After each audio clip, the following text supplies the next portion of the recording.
Hello বন্ধুরা, তো কেমন আছো তোমরা সবাই? আমি ভালো আছি। আর দেখো নিয়ে চলে এসেছি তোমাদের সামনে নতুন আরেকটি ভিডিও। তো কিছুদিন আগে তোমাদের দাদাভাই আর আমি গেছিলাম আমার শ্বশুর বাড়িতে।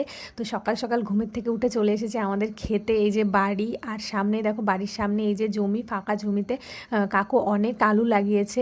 তো তোমাদের দাদাভাই বললো চলো সকাল সকাল গিয়ে কিছু আলু তুলে নিয়ে আসি। তো আমিও চলে গেছি ছুটতে ছুটতে, দেখতে আলু কত বড় বড় হয়েছে।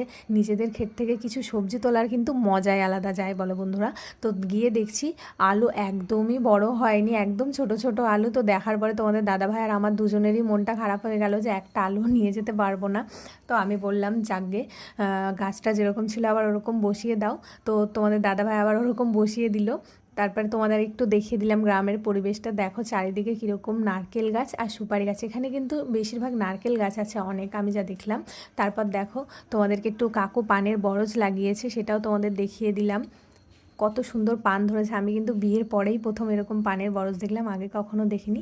যাই হোক, এরপর বাড়ির দিকে যাওয়া যাক। তোমাদের সঙ্গে দেখা হচ্ছে নতুন আরেকটি ভিডিওতে। বাই।